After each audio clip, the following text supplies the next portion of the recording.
Welcome to the realm of magic and mystery, classic horror and sci-fi. You are now entering the House of the Unusual podcast with your hosts, Eddie and Joe. Welcome, all you cool ghouls and friendly fiends. It's the House of the Unusual podcast. I'm your host, Joe Pavlansky, coming to you from an undisclosed location. Unfortunately, I cannot be with the group today. I'm going to turn it over to my good buddy, Eddie Guevara, for the introductions and the setup for what's going to turn out to be a great topic of discussion today. So, Eddie, take it away. How's everything, Chuck? All right, pretty good, Eddie. Hey, Chuck, I got some very interesting topics to talk about. Just about a day or two ago, I got a call from a person. His name is Jude. He's been on the show. In fact, he was on a very early podcast we had, and the guy is phenomenal. And he's out in Jersey, and he actually wanted to meet up with me this week, and that's fantastic. I mean, I've never met him in person, but he's been a good customer of the House of the Unusual for a couple of years. Cool. And yeah, and he's around. And you know what? We started talking about a topic that a lot of people maybe might not be aware of, but I want to bring it to people's attention. It's the Aurora model kits. Oh, wow. Okay, so we all know that Aurora model kits are very famous. Who doesn't have one, right? Yeah, really. Well, the thing with Aurora, unlike any other thing, is that it's also been the most reproduced thing out there. There's been companies, including Toys R Us in the 1980s, that started reproducing kits, not 80s, I think like in the 1990s. They started reproducing kits, and they still put Aurora on it, you know? Yeah. The Polar Lights came out with it, and a couple of the companies. Well, Chuck, have you bought any of those remakes? You know what? I don't think I bought the remakes, but I sure did when I was a kid. I had the original ones. Yeah, those were great, man. Do you have any today, like any Aurora model kits? Or I believe I got a few packed away. Yeah, I got to get them out. Yeah, they were fantastic. Oh man, I love those things. Well, which ones do you have? The square ones, or did you buy the elongated ones? I had the square ones, I believe, if I remember correctly. Yeah, they were neat. Yeah, my favorite was the glow in the dark Dracula. Oh yeah, I remember that. Yep, that was. The story, Chuck, it's kind of interesting, and I want your take on this. Is the fact that Jude was telling me that he had come across. He drove about 2 to 3 hours, and he's a big time Aurora collector. In fact, he also made me join. He sent me an invite for an Aurora Facebook group that I already submitted my thing, and I guess by today I should be a member. But the interesting part is he showed me, he drove 3 hours, and there was some little old guy, I think, that passed away or something. Yeah. And the wife was selling an entire collection of, stuff, and he was able to get, I don't know, for a very good price. In fact, an amazing price. He was able to get about 6 or 7 original Aurora model kits in perfect condition, and Wow. they're still sealed. So now, a lot of people don't. I mean, I'm sure anybody who was a collector or who's got Aurora know what I'm talking about. In the 1960s and 70s, when they packaged Aurora, they would package it in a way that the cellophane that was surrounding it, the package, was more like a gift wrap type of thing. Mm-hmm. It wasn't shrink wrap. So the cellophane would be like gift wrapped on it. And what the problem with that is that there was one particular guy, and this is why I'm talking about the story. And I think he could have been one of many, but prior to eBay, when Toy Shop magazine was very popular, and people out there that don't know what Toy Shop is, Toy Shop was a big giant newspaper. It was about the size of a New York Post, for example. Yeah. It had a lot of pages, and inside people and vendors would run their ads. And when you were looking for something, you would literally be reading hours and hours looking to see if any of your vendors in any of the ads had the item you had. And then if you were interested, you would contact them on their phone, and they would mail it to you. And And that's how I started rebuilding my collection after the fire in 1995. I spent many years buying things from toy shop. Well, one of the amazing things about that was that there was, there was quite a few, but there were some people that were experts in what they did in their field. There was a guy that went by the name of Rocky, actually. That was the name of his business too. He called it Rocky Collectibles. Nah. And he was in right here next to me, not too far from me, about maybe 4 or 5 miles away from my house. And I went to visit his shop in New Jersey, in northern Jersey back then. If I remember, I think it was like in Edgewater or something like that, or Cliffside Park. And what he would do is he had original Aurora models. He would take the boxes, okay? He would reproduce the boxes 100%, the same way as the originals. And then what he did is he would fill the boxes with the branches from model kits. The once you put a model kit together, Yeah. the spare parts. He would put it inside so it sounded like there was something inside the box, and then he used the original cellophane and he would wrap it up, and then he sold them for, I think the price was between $25 to $60 per box. Now you were buying perfect repos. Okay, now here's the problem. Those repos hit the market in the late 90s, whenever he was doing this, I think, Yeah. early 2000s. And the only way you could tell it's a repo is maybe because how good the condition is as compared to an original. But there's no way of really telling it's a repo because everything was reproduced 100%, I remember buying one from him. I think I bought the Square Dracula one time, and it was in perfect condition. And in fact, the box was so perfect that one day I was able to come across. See, I think I gave him like $40 or something like that, and I was very excited with the model kit, right? But I'm sorry, it wasn't the Dracula I bought.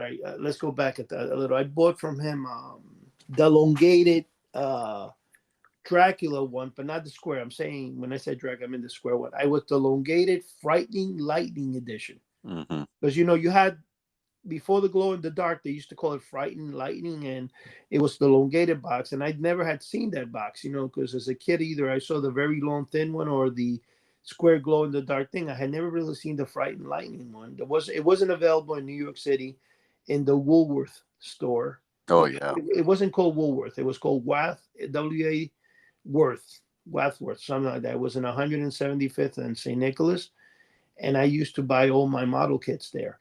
So what happened is that one day, I think in the early days of eBay, I came across the square version of the Dracula. That's where I kind of got the story messed up here.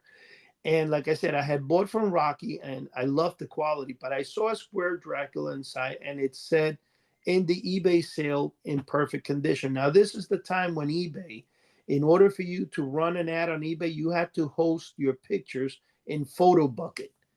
I don't know if you. Oh, I do remember those early days. Yeah, yeah. So your money wasn't really protected. It's not like you could go back and fight it, right? So what happened is I sold, and I believe I sent the money order, and I think I paid like $68 or something like that with the shipping for a square box Dracula because I said, "Wow, this is phenomenal! It's in great condition." Well, when I received the box, and the reason I try to buy is because that's that particular Aurora model kit is my most popular for me as a kid. It was the first one I had, the square one with the glow in the dark face and stuff. And I did not, that's the one I really wanted to have in mint condition. So I said, "Wow, it's still sealed." Well, when I got it, something told me it looked too good. And I don't know if it was Rocky who did it. I believe it was because it looks very similar to the ones he did. But I found out when I had it, I took it and I very gently took it out of the cellophane.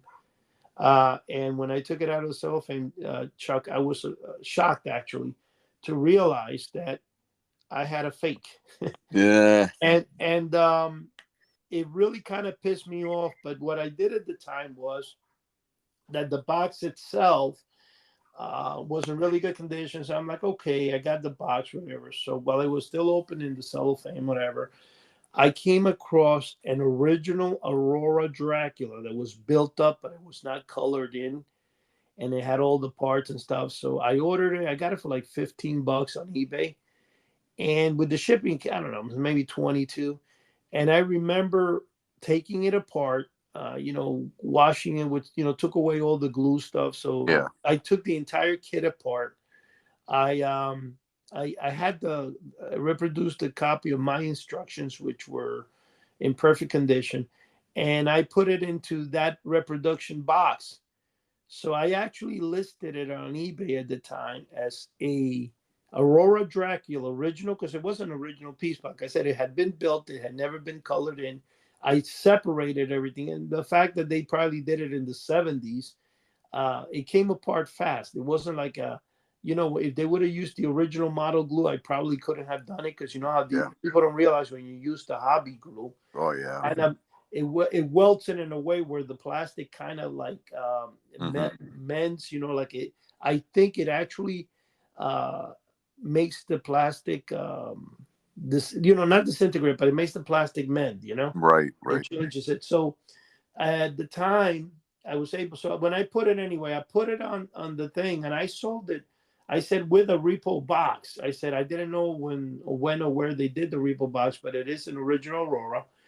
And I told them it was in the cellophane, whatever. So I actually got $138, I think, with shipping for it. Cool. So I kind of got my money back, because I had spent like 70, and so I got back. I don't know what the eBay fees were at the time, whatever, but I did get back. At least I made $20 on it, Yeah, that's great.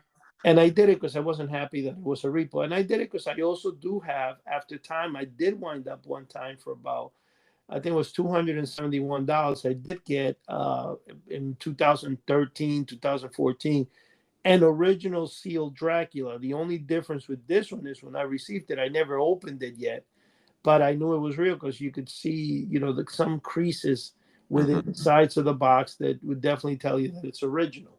Oh yeah. But Rocky did a phenomenal job in the way he reproduced them, because he even reproduced the bottom of the box where it had those little things taped. You know how the boxes had like a masking tape holding them together?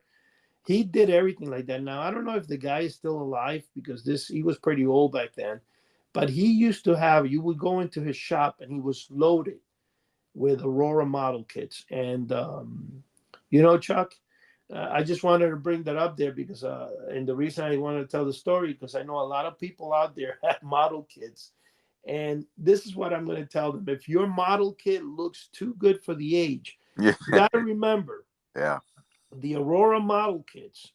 Of course, you can look at a Toys R Us model kit. I think there's a date on it, and you can tell it was done probably in the 90s, because it does say Aurora on it. That's the killer on it. They reproduced it with the original Aurora name. Yeah. But if you look, other than Polar Lights, we know those are duplicates. But if you have anything, this is one thing I told Jude. I said, Jude, the only thing that scares me about the boxes you have is that some of those boxes look too good. Yeah. And then he told me that he was sure, because the old lady that had it was, I don't know, pretty old. And I think I remember a Frankenstein one for some reason. That was pretty cool. I remember I painted that. And I don't know if that was would that be the elongated one or what, but I do remember a Frankenstein one. No, they were the same, Chuck. The model kits were always the same. They've never changed. Okay, yeah, I had the Frankenstein one, definitely. And then years later, I remember in the mid-70s, there was some other type of model kits that came out where there was motion involved. There was like, that's the SAP action. Remember the snap action one? Yeah, there was the Phantom of the Opera playing the organ, and then when you push the button, it'd be like a ghoul coming out with his arms up out of the organ. I remember that. Those were neat. Those were well, pretty actually, cool. Chuck, the ones you're talking about, to get them out there, is with the rest of the story. What I was saying is a lot of people should be careful when they do buy, and maybe if they take an X-Acto knife, open the cellophane and make sure that they have a real kit inside. Is right. I wanted to say. True. That's true. They could be having a reproduction and they think it's a real one, and they'll sell it off, and one day they'll get hit by the shock that it's not real. That happens a lot. Yeah. In the 1960s, Chuck, and this is before we talk about the model kits you just mentioned. In the 1960s, Chuck, it's very important to know this. A box that comes from 1963, 65, or 70 cannot look that great in 1980 No. unless in 2023 Yeah, unless that they kept it in a right atmosphere. And that's right. so that's one thing people out there have to be careful with. And this is something that a lot of people don't know about, and I don't think the topic has ever been talked about, but you got to be careful you don't buy a fake repo thing with trees inside, those little tree things, and Mhm. you're paying $200-300 thinking it's an Aurora sealed. That's When true. actually it's a fake. Yeah. Anyway, what I wanted to tell you, yeah, Chuck, what you're talking about is MPC. It was it MPC? I think it was MPC who put them out at the time. And then of course they've been remade now. They had the Pirates of the Caribbean, SAP Action, Yes. and they had the Pirates of the Caribbean. Uh, the Pirates of the Caribbean and the Haunted Mansion. It was put out by Disney or licensed by Disney, not put out by Disney. Hmm. And one thing I'm going to tell you, those SAP Action, the one you're talking about, the piano, is not the Phantom. It's called Play It Again, Sam. That's what it was. I Yeah, remember. they tried to, of course, duplicate the Phantom of the Opera, Hmm. of course, Hmm. And then they had Escape from the Crypt, which is there's a crypt keeper. He said there's like tombstones around or something like that. I remember that. I remember that one. I think I had that one too. Yeah, that was Right, neat. that the shovel would hit the Yeah. coffin, and then from the coffin I would pop the dead person inside. Hmm. And then some of the Pirates. I had more. I had Escape from the Crypt. I didn't have Play It Again, Sam. Hmm. I had that one. I remember, and they were called Snap Action. Is that what it was? I don't know. SAP Action. Oh, ZAP. Yeah, SAP Action. Okay. And Escape from the Crypt, and then they had the one that was called Vampires Midnight Madness. That's the one with the vampire where his hands go up and down. He's between two tombstones, Yeah. and supposedly he knocks off one of the headstones or something. Hmm. So I had the vampire, I had Escape from the Crypt, and I think I had a third one, but I did have almost all the original Pirates of the Caribbean ones. My favorite was called Fate of the Mutineers. That's the one where he's in quicksand and then the skeleton goes to pick him up. You remember that one? I do remember that one. I do remember. Yeah. And then at some point, I had something called Strange Change, where there was a Oh, vampire in the coffin. When you close it, it would rotate, and then he would be bones. That was pretty neat too. I had the vampire one, and we would turn, like, for example, you had a key, you inserted the key on the Yep. side, Yep. and then when you inserted the key, you would turn it in. Now, the problem with those things, Chuck, when I had them is I used to put them together, but I never painted them because I wasn't that good at painting, and for some reason I didn't like painting them. So Yeah. I think this is funny to say. I actually sold all those kits have been remade, Chuck, and you are aware of that, right? Yeah. Oh, yeah. Because I remember some guy brought them into the local flea market about 15 years ago, and I bought the remake of the Time Machine, and that was a really neat one. It was like a space capsule. When you open the front door, there would be a guy sitting behind his desk, and he had bell-bottom pants on and stuff, so you could see it was patterned after the original one from the 60s. But then when you close it, and then it would rotate, you open it again, it was a prehistoric scene where the different dinosaurs were kind of like attacking him. He was laying on the ground. Are you familiar with that one? That was a neat one. Yes, I am, Chuck. I was going to get that one, but believe it or not, I didn't buy that one as a kid. What I bought was the Strange Change.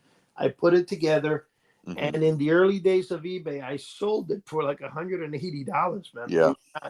I did get the remake. I think, in fact, if some people tune into the website, I still have that old thing where you could see the, my collection, and there's like a little tour.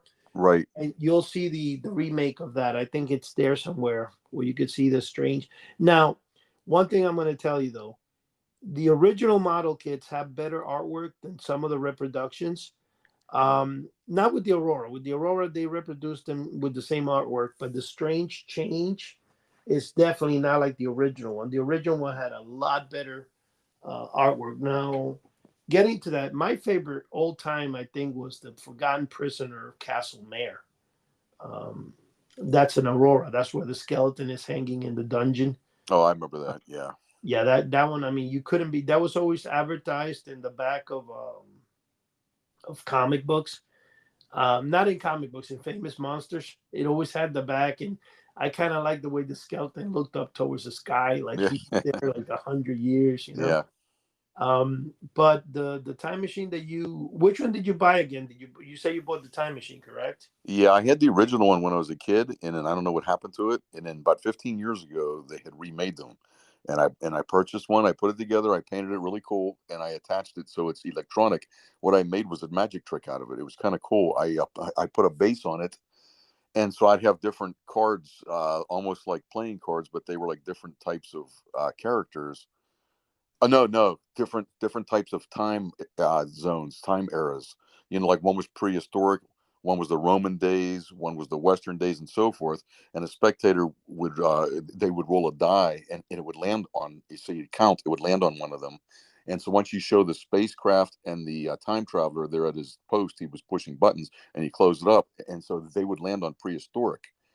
And then I would secretly push the hidden button, and then when they opened it up, it would be to the prehistoric days. So I kind of forced the prehistoric days on them with a magician's force. But it was kind of neat. The whole thing is just what, I have a hidden motor which actually spun it around. It was on a wooden base. If I have it on video somewhere, I'll post it, but I don't know if I do or not. What did you do with it? I have it.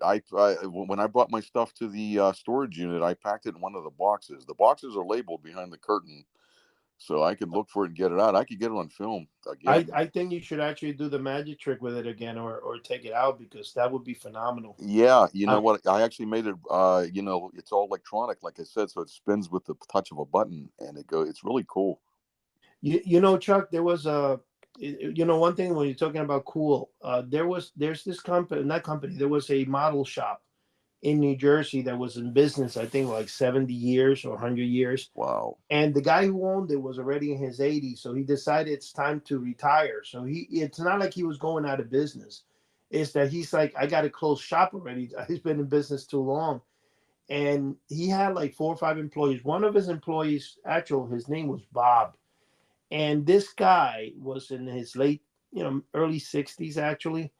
And one thing I can tell you though, when he airbrushed any type of kit, it was unlike anything you ever seen. Wow. Realism in it. Nice. So I guess when they were closing shop, he decided to bring the kits he had in his house, and he was trying to sell them, right? So he bought one day, and this is funny because I never really cared for the what do you call it? I didn't really care for the Bride of Frankenstein.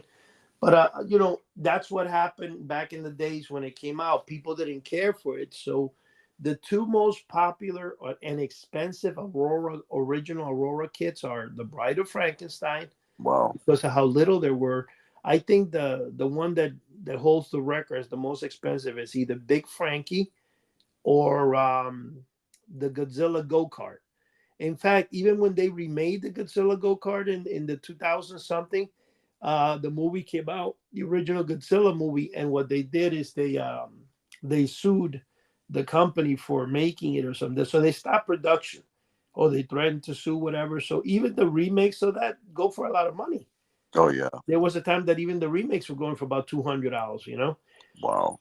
I have to, I actually bought like 6 of the remakes when they came out because I wanted to sell them, and I got them wholesale from the company. So it's kind of funny. And I do have one of the originals. Now, the original that I have cost me about 150. I bought it before eBay was really popular. I got that and it's still sealed. That's the funny thing. I got that one from Toy Shop magazine.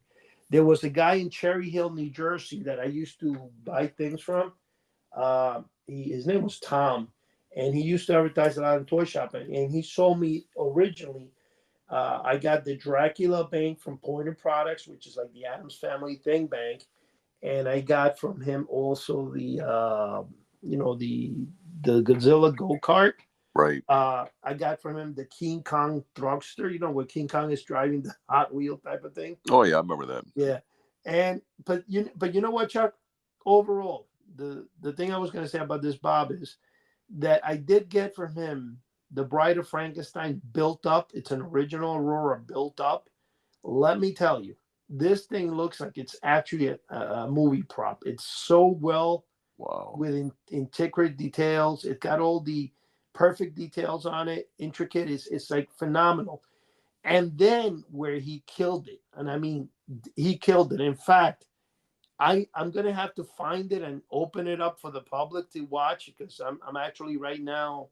I did a little storage room facility. I actually got a 5 feet by 10 feet deep storage. I filled it with display cases, and all I'm going to be doing in the storage is just displaying the really nice items. Right. But he did a forgotten prisoner of Castle Mayor that my best friend bought for me as a Christmas gift. This was Jim, the one that goes with me to the chiller all the time, and Charlie. Right. And I thank him. Jim, thanks a lot if you're listening, because I know he listens to our show every week. Because that was probably one of the best gifts ever. And it's the Forgotten Prisoner.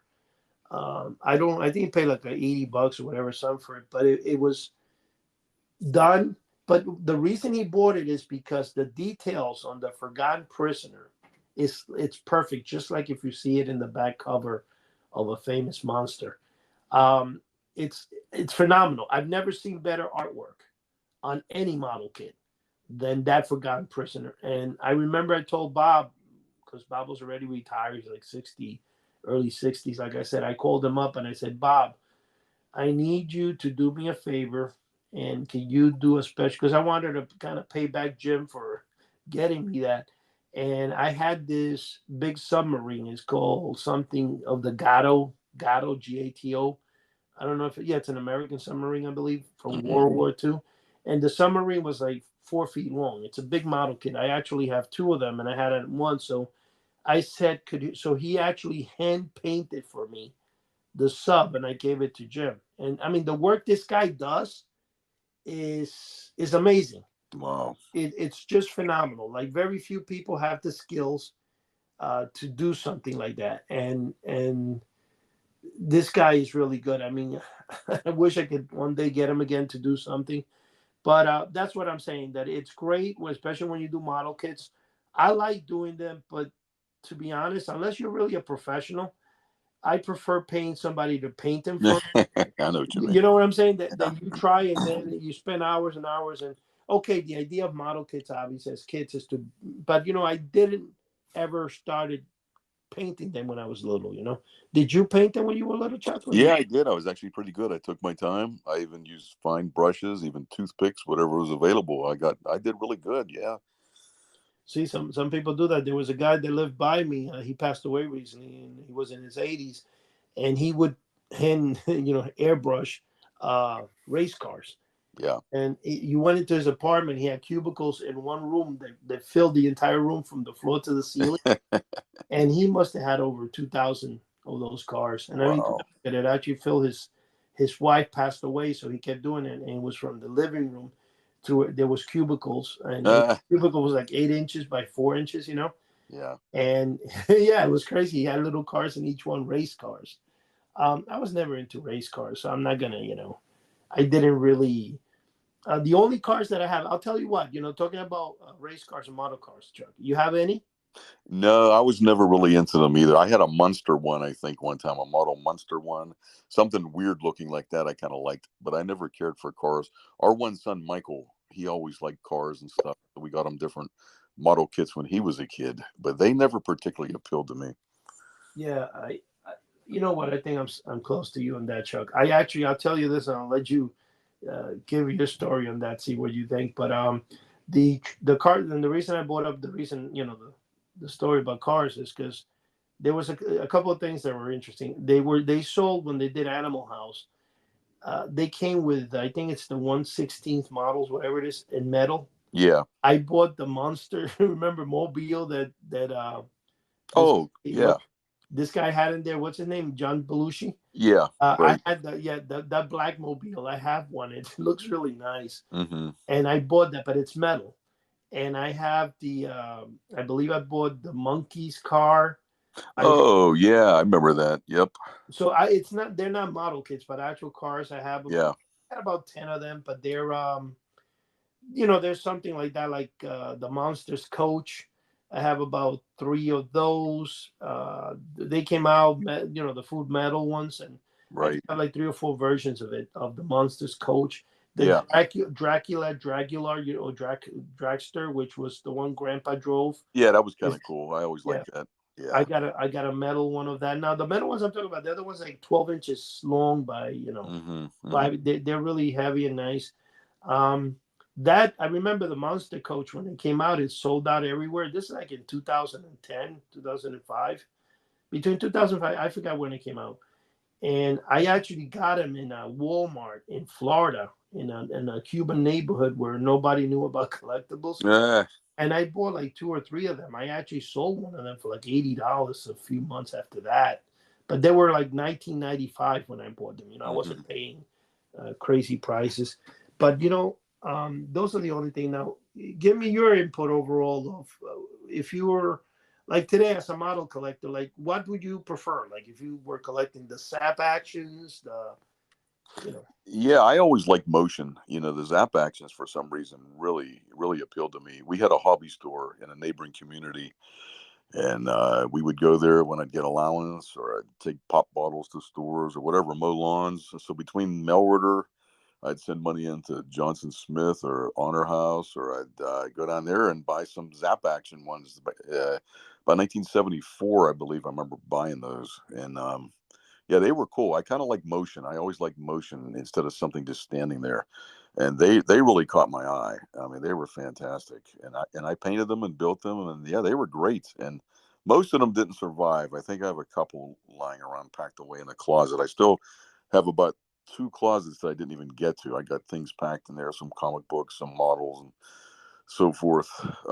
Throughout my life, I was like a pack rat. I pretty much saved everything. When I got married, I brought it all over here, and uh, Yeah. I'm close to having it all out, about 80%, 85%. And Sherry's much more happier, put it that way, because I mean, it was like overgrowing the house. It was ridiculous. So she was very patient with me all these years. Yeah, Chuck. I was gonna say, keep making space and bring everything out there so you can open it up. Yeah. You know, Chuck, with the sap action, did you ever electrify any of them? Not the Zap action ones, but that would be cool. I mean, there's always a possibility. I'd have to sit down and study it and see what can be done. The only one I did was, like I said, the time machine one, and it was pretty neat. I actually made a magic trick out of it. You You know, know, it didn't seem too hard. It just has like a 180-degree turn, and so I just had a motor, and there was a stop when it would go to the right location. It would stop on its own. let me ask you this question, Chuck, because this is kind of funny when you say about model kits. Not funny. I'm saying when you say how you motorize them and stuff. But I wanted to ask you. I don't know if you remember back in the early '70s. There was a couple of things. One was there was a Captain Crunch cereal that used to sell. I think there was a model kit called a Sea Wolf or something, and it was like a raft that worked with rubber band power, and it came inside the cereal box. Oh, I think I do remember something about that. Okay, and back in the 1970s, there was another, and I don't know how many people remember this. I hope you do, Chuck, because there was an album that they used to sell kits. It was made of newsprint, so it was a very cheap. It looked like a coloring book, but it was rectangular, Yeah. and you would collect this thing that looked like pogs, like little round pogs. Yeah, I think It, I do remember that. Yeah. it wasn't called pogs, it was just like stamps, but they were round, Right. and you would glue them. And the idea was that if you fill the book, you would get You would, yeah, a bike. I remember that. I don't know if anybody ever want. You remember that? I do remember. I don't know if anybody got the bike though, but yeah, I do. I do. Okay, well, that thing was so bizarre. I was really into it, and I was putting it together to fill the whole book. And the hardest part to fill was the Universal Monster area. You know, they had the wolf. You Yeah. would get it, but you would never get the Frankenstein one or the Dracula. Never. Yeah, I know what you mean. Very hard. Yeah. I finally got it, and I mean, it took me almost a year. But Wow. I finally got them, and I finished my book. Unfortunately, I think I lost that book in the fire. I would love to have it completed. Yeah, that would have been cool. We had the coolest cereals. I mean, Yeah, no, but this wasn't. This was just we had the cereal, but this I'm talking about the book with the book. Yeah. the book that this you would buy in the store the little packets for like 25 cents or whatever Yeah. it was, and you had like 3 or 4, and then you go to and put them inside your book. And yes, and and also with the cereals, we had the cereals. My favorite ones, not only, and the reason I was telling you about the Sea Wolf kind of thing is because that actually had movement in it. I remember. Yeah, that was And neat. and then another one really neat and cool with the cereals was there was Tricks. Tricks is for rabbits, it's not for Trick cereal had magic sets. They had this round things, and there was a little round thing that was a button, and when you tapped it, a little rabbit would appear inside. That was cool. I remember that. You Yeah. remember that one? Yeah, we had the coolest stuff. I used to, I think we all did. We used to bug our parents to get a particular cereal because we would watch the advertisement on television, and they'd say coming out this week in post cereal, whatever. I remember there was a terrarium which was kind of neat. It really didn't do anything, but it was in the Super Sugar Crisp about 1975, 76. It was a round little terrarium you got. It came with the dirt, seeds, and everything, and you planted it and you snapped it together, and it would actually grow. I actually put it on the windowsill. So that was kind of neat. But yeah, we had some cool cereals back then. My favorite, like I said, that magic trick one that I used to tell you about Tricks, I actually, believe it or not, I tracked it down like 20, 30 years ago. I do have it somewhere. No, with the original, I do have the thing. Wow. And my other favorites were the records, the Haunted House records that you yeah, the back. Yeah, that was neat. That was pretty cool. I remember that, definitely. I have an original Honeycombs that still has the record attached to it. Chuck, I have no idea what that would be worth. I've never seen one on eBay being sold completed. The box is flat now, so the box actually came. I forgot where I got it back then. Actually, I didn't forget. I don't want to say where I got it back then. Yeah. Because who knows if it's still available.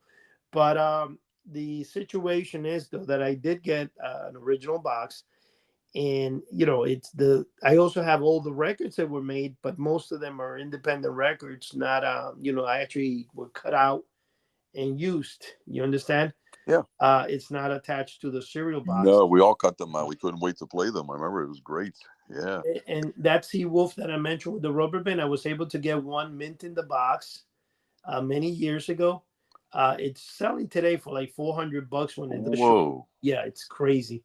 That to me is shocking that they could actually ask that much for it. Unbelievable. But one thing I'm going to tell you, Chuck, is that when you look at the whole thing, is that and this is very, very important on this. The items you have or you had from cereal boxes back then, especially when Honeycombs put out the Frankenstein Wolfman posters that were like 11 by 17. Right. They had one free in each one, and it had a Dracula.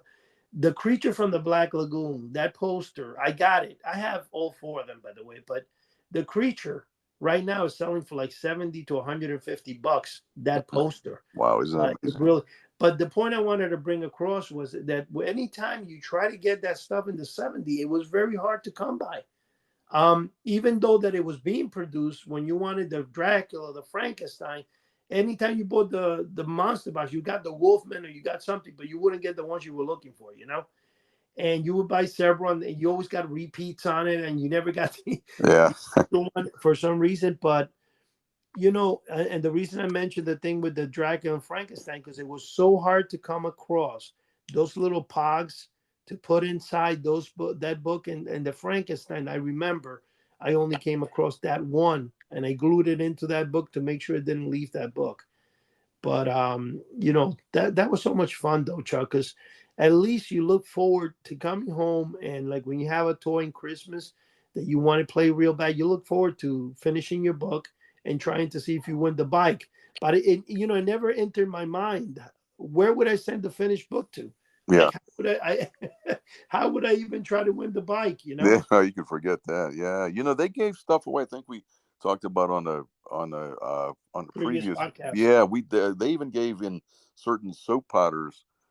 They gave a towel, and I remember my parents used to go and get a particular, a soap powder type of a box, and they'd buy the soap powder just to get the towel. There was a towel in there. I mean, that was crazy.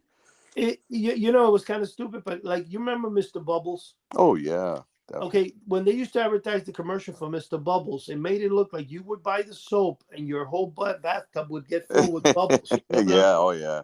It didn't work that way. It didn't work. Everything somehow was inflated in a way that you bought it. And I remember buying Mr. Bubbles, and I get in my tub. I'm like, okay, where's all the Where's bubbles? all the bubble? I remember that. I know. It always looked. Hey, how about the Dixie cups we grew up with in the 70s? They would tell the jokes on it. It would be the That's correct. I remember that, and I used to love buying it just because they made it very popular. they made it so it looked so cool on TV, and you'd get these things, and they were the corniest little jokes, but it was cute. It really was. I remember I forget what it was called, joke Dixie cups or something. I can't remember exactly. No, they were Dixie cups with jokes. They Yeah, sold it like that, and it actually came with the dispenser. yeah, yeah. You would buy it, but not as the Dixie cups, but then you also had Sippity Doodah. Sippity Doodah was that. Remember, not triangle, square pouch that had juice inside, I do remember. Yeah. and then they would show it on TV, like people playing football with it and all this stuff, and then you stuck the straw right in the center of it, Oh, I remember. and you drank it. I thought like stabbing it with the straw was so cool that I wanted to stab it just right, Yeah, it was cool. Hey, one of my all-time favorites, and I think they still make them, what they did a few years ago, is wacky packs, wacky packages. Oh yeah. Those were cool. Oh man. My wife loved. That I bought a few years ago. I actually bought it for my wife, and then I kept it. I didn't give it to her. They had a guy was selling in a flea market. He had original wacky packages, like sheets of it. Yeah. Where like the original sheets from the factory. Yeah. You had to, and he had all of them in a sheet, and I actually bought it. I think it cost me like $60-$70. And so I do have the wacky packages were great, but like, here's a couple of things I'm going to throw your way. Every Wonder Bread, when you bought Wonder Bread, you would buy it for the gift inside. Yeah, yeah. A baseball card or something inside the Wonder Bread. Remember those? Oh yeah. And so Wonder Bread had it. Of course, Cracker Jacks, Steven to this day has the toy. So Cracker Jacks was very popular for their toys inside. Oh, absolutely. I hated Cracker Jacks. I would just buy it. Buy it for the toy. I know, me too. And throw it out. Yeah, I know, me too. I didn't like them either. I didn't care for the way they tasted. You know what? And I'm still not a big guy. I never like. My wife likes it. I never liked Cracker Jacks. I think they shave Cracker Jacks to put on top of Klondikes, if I'm not mistaken. I think that's what they use. I think, the kind with the sprinkles underneath it, the chocolate. I think that's Cracker Jack, if I'm not mistaken. It could be. I know I never liked them. The Cracker Jacks is one of those things that I never really kind of enjoyed, liked, or any of the sort. But I did buy it for the toys. But you know what? I'm trying to think. There was another item because you had Wonder Bread. All Wonder Bread used to have the carts inside, which I'm kind of surprised why they stopped doing that, because it brings in so many. Every time what happened? I think in the early 80s, the federal government started cracking down in a lot of the cereal companies and stuff, because they would show things that were, in TV, when you saw inside this toy, you'd think the toy was like 5 inches tall, and it was 1 inch tall. And one of them also that was my favorite, which I think I got several, was like the little walking dogs that you had a little string. Oh, that was. You put the string over the side of the table, and then the little dog would walk based on it. You remember those? I do remember those. That was cool. Yeah. So, they had those, but they were very small. They were yeah. big. Getting back to the wacky packages, there's a couple things I was surprised at, even back when I was a kid. They actually zoomed in on specific regions, like here in Pittsburgh, way back in the 50s, 60s, and I think the early 70s, there was a popular beer. It was a can of beer. It was called Duke. And I don't think it was anywhere else but Pittsburgh, because, things are all named after Duquesne, Fort this, Fort Pitt, like out here in Pittsburgh. And they actually had one of the wacky packages. It was called Puke.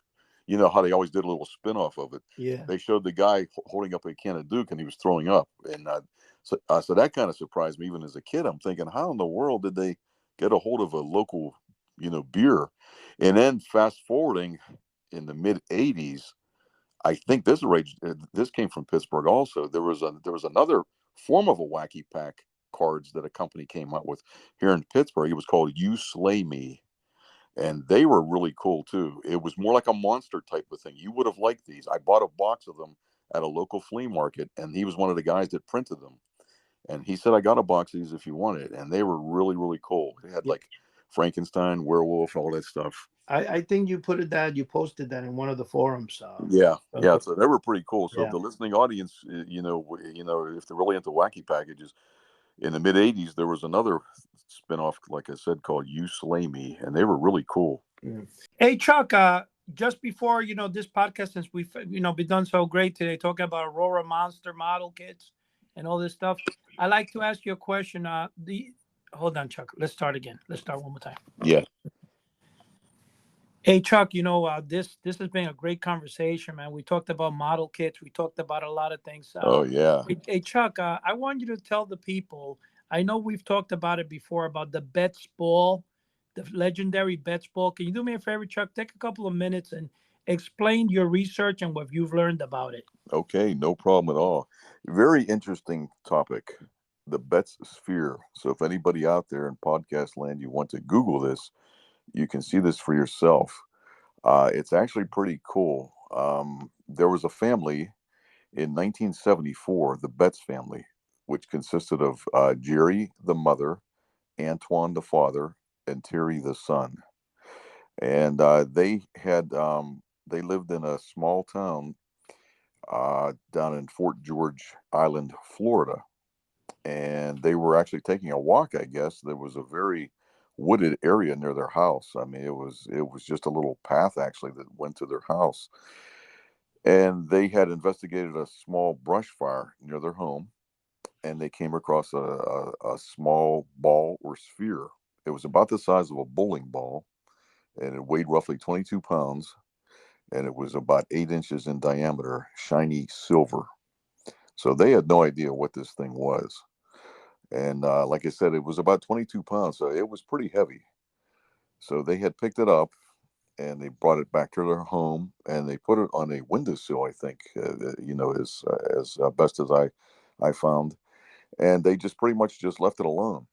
And at some point, when their son Terry started playing the guitar, they noticed the ball seemed to respond. It actually made like a pulsating noise and would start to like vibrate. And they had put it down on the floor and it started to move on its own, stop and go, and it would actually move in different directions. So they had no idea what the heck was going on here.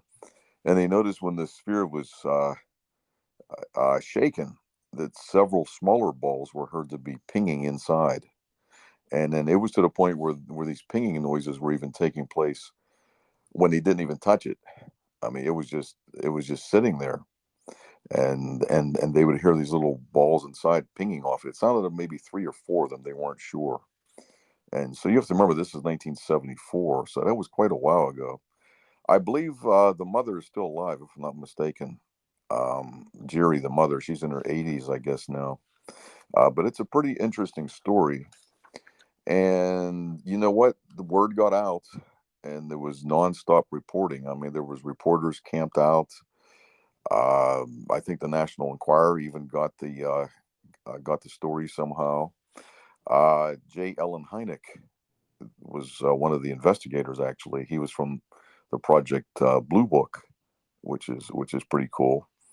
And they had speculated. One of the speculations was that the ball rolled because the floors were uneven. Okay, which a little bit later on I'm going to explain that that's not necessarily the case. They had the Air Force or the Navy or some type of a government agency. I can't remember exactly which one. You have to look this up if you want to search it. But they had actually come in and investigated as well. And the son, I believe, Terry, took the ball to one of the agencies, and they gave him a piece of glass, a sheet of glass or something, and he had demonstrated that the ball actually rolled upwards. So so this thing did actually have weird properties. And at some point they put it on like a glass coffee table, and it went back and forth, but it did not go off the edge. Which is kind of weird in itself. I mean, for something to almost like stop and peek over the edge and go back. I mean, like it almost was a thinking type of a thing. So they were very mesmerized by this. Nobody really had an idea what it is. Some people said, like I said, it was uneven floors because this ball was almost perfectly balanced, and it didn't have seem to have a seam, which was kind of weird too about this whole thing. Uh, I mean, there was a couple of nicks and so forth in it, but it was pretty much without a seam. I mean, they couldn't really find any kind of lines or anything. There was a few speculations. One was that the ball was a check valve made by the Bell and Howe company, and there was a local sculptor or some type of an artist that supposedly drove by that area in that time frame. And so he had a few of these check valves in his van or on the vehicle that he was driving, and he said that maybe one fell off. Okay, now there's a couple points here that I'd like to make. The check valves are not the same size. I believe they're slightly smaller and quite a bit lighter. I don't think they weigh 22 pounds. So that's the first part that doesn't sound quite right with this. And the artist had a small van, I believe I read. It was almost like a 1960 something Scooby van. And if you know anything about these little Scooby vans, I mean, they're very low, very, very low to the ground. And like I said, this was an extremely wooded area. I mean, there was a lot of trees and so forth. And I think I read somewhere at that time frame there was some type of a microburst, almost like a storm that hit, and the tops of the trees were actually twisted off. So there was like a lot of debris around. So there would be no way that van could possibly went anywhere in that area. So that's the 2 points of contention there. The only thing I have to say is, the thing that surprises me is how come there's no 8 millimeter footage of this home movies? I mean, back in the late '60s, all the way through the mid '70s, my dad had a 8 millimeter camera, and he would go to the local drugstore or whatever that was available, and he would buy the roll of film, and oh man, he would put us on film, the family, which is great because when my dad passed away in 1992, my mom had all that film footage transferred onto a VHS, which I still have, and I'm going to get it transferred onto a DVD. Okay, but that's the part that I don't understand. There should be some type of footage. Now, supposedly the military did take footage of this. Okay, so we probably wouldn't be able to see that, but you would think there would be some type of home movies. So that's the only part that I don't get. I mean, if these videos or home movies were taken, why haven't they been released so we can see it? I just don't get that part. But so there you go. That's the story of the Betts sphere. Like I said, it's a very unusual story, and it kind of reminds me of the movie Phantasm, where the silver ball with the tall man, the ball was floating in the mausoleum. It was going through the different rooms and compartments. So it's actually kind of cool. One of the videos that I did on Chuck's Corner, which I hope you folks have seen, is pretty cool. I actually do a floating ball. It's a very old effect. It's called the Aikido ball, and later on it was made by Don Wayne, which David Copperfield had performed the same floating ball effect on one of his TV specials. But the X-rays that were taken on the Betts sphere, they showed that the ball was indeed hollow inside. Okay, there were several layers inside, so the only hollow part was about as big as an orange.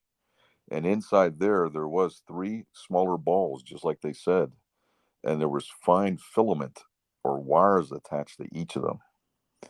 And the ball was made of a high grade stainless steel, so it was a very high grade type of a metal, and so that was what it was made of. Uh, my view, I mean, this is just my opinion.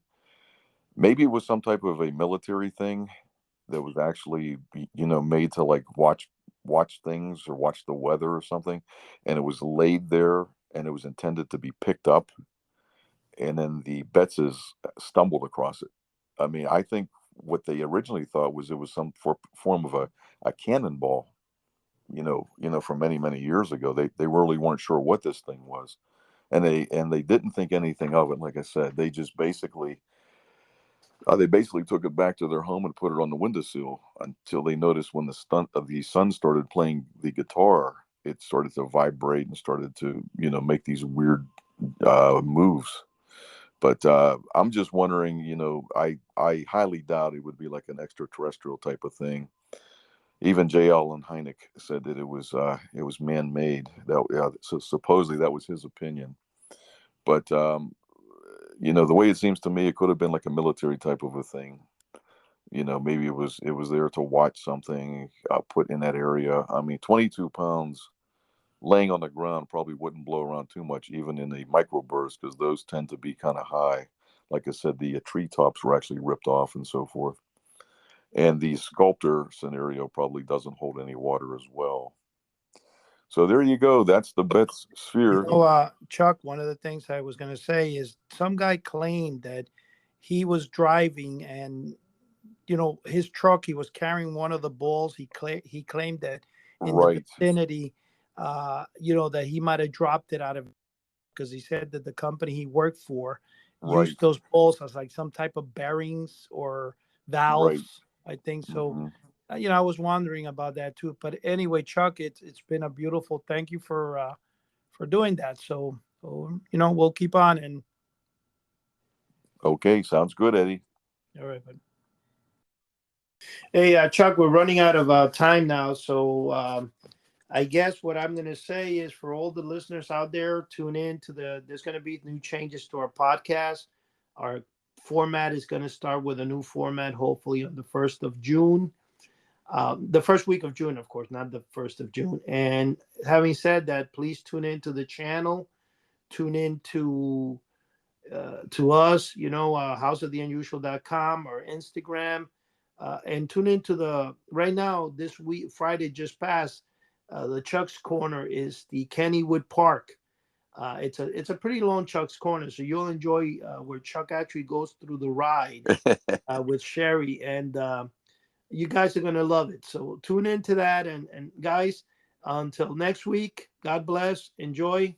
Bye now. Okay. God bless.